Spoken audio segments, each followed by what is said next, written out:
సరే అనేది చాలామంది అట్లా అనుకున్న వాళ్ళు ఇదివరకు చూడలేదా? తుగ్లక్ ఉండే ఒకడు ఇక చాలామంది ఉన్నారు అసంటోళ్ళు. అట్లాంటి పిచ్చి తుగ్లక్లు చాలామంది ఉంటారు.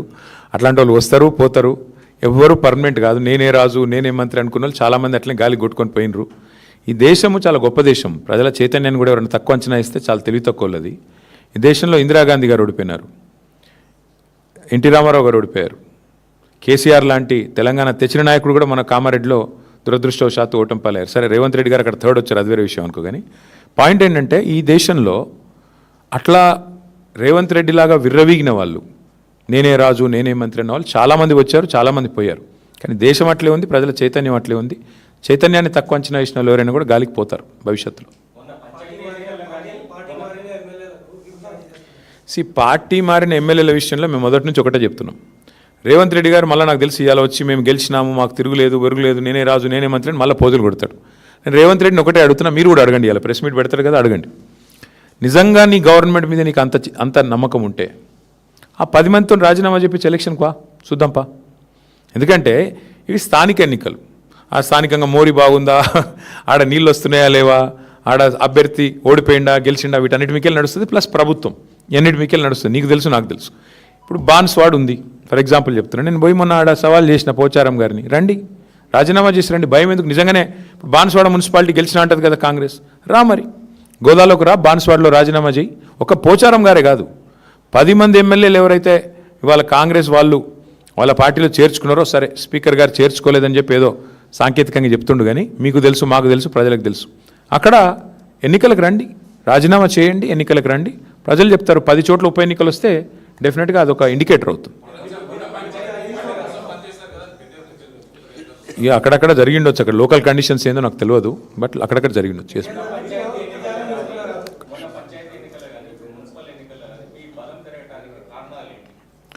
ఒకటి, ప్రధాన ప్రతిపక్షంగా మేము సఫలమయ్యామని భావిస్తూ ఉన్నాం. ప్రజల ఇష్యూస్ మేము ఎత్తుకున్నాం. 6 గ్యారంటీల అమలు వైఫల్యం, 420 హామీల అమలు వైఫల్యం, బలహీన వర్గాలకు ఈ ప్రభుత్వం చేసిన మోసాన్ని ఎండగట్టడంలో, మైనారిటీలకు ఈ ప్రభుత్వం చేస్తున్న అన్యాయాన్ని ఎండగట్టడంలో, దళిత గిరిజనులకు ఈ ప్రభుత్వం ఇచ్చిన హామీలు ఎగ్గొట్టిన విషయంలో కానీ, మహిళల విషయంలో కానీ, యువకుల విషయంలో కానీ, ప్రతి విషయంలో అందరికంటే యాక్టివ్గా అగ్రెసివ్గా ముంగటున్నది బీఆర్ఎస్ పార్టీ, కేసీఆర్ గారి నాయకత్వం. కాబట్టి సహజంగానే మా కోసం కొట్లాడుతున్న వాళ్ళు అనే భావన ఉన్నప్పుడు ప్రజలు కూడా మాకే మద్దతు ఇస్తారు. ఇంకోటి, ఇప్పుడు 2 ఏళ్ళకే ఇట్లుందంటే, ఇప్పుడే నేను మీకు చెప్పిన బ్రదర్, మళ్ళొకసారి చెప్తా ఉన్నా. 2020లో అంటే సరిగ్గా అప్పుడు మాకు కూడా ఎలక్షన్కి ఇంకా 3 ఏళ్ళు దూరం ఉండే. ఆ రోజు 130 మున్సిపాలిటీలో ఎలక్షన్ అయితే మేము 122 గెలిచినాం.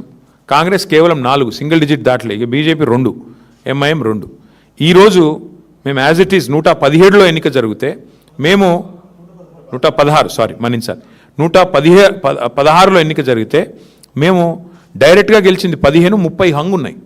దీన్ని బట్టి అర్థం చేసుకోవచ్చు మీరు ప్రజల ఆగ్రహం కానీ ప్రజల అభిప్రాయం కానీ. జనరల్గా సర్వసాధారణంగా ఇప్పుడు మేము 32 జిల్లా పరిషత్లు 32 గెలిచామా ఆ రోజు? కార్పొరేషన్లు అన్నీ గెలిచినాం 10కి 10. మున్సిపాలిటీలో 130 అంటే 122 గెలిచినాం. కాబట్టి ఇట్లాంటి పరిస్థితులు ఆ రోజు ఉండే. కానీ ఈరోజు ప్రజల్లో మార్పు, ప్రజల్లో ఎంత వ్యతిరేకత ఉంది ఈ ప్రభుత్వం మీద అన్నది ఆల్రెడీ బయటపడుతుంది. అందులో మళ్ళీ ఇన్ని అక్రమాలు, ఎత్తుకపోవడు, గుంజుకపోవడు, మళ్ళీ చేసిందే చేసి మళ్ళీ కాంగ్రెస్ గెలిచేదాకా కౌంటింగ్ చేయించుడు.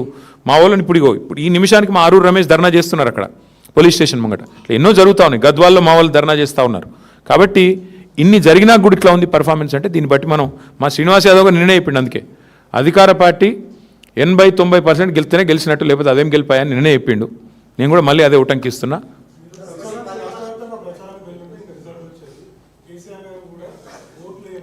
మేము మీకు ముందే చెప్పాను బ్రదర్, మీరు నాతో చిట్చాట్లో మీరు నాకు ఒక 3-4 రోజులు ముందు కలిసినారు. అప్పుడే చెప్పిన నేను స్థానిక ఎన్నికలు స్థానికంగానే కొట్లాడతామన్నారు.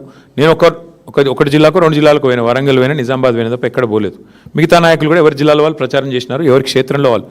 స్థానిక నాయకులు స్థానికంగా స్థానిక సంస్థల ఎన్నికల్లో కొట్లాడతారు, అట్లే ఉంటాయి.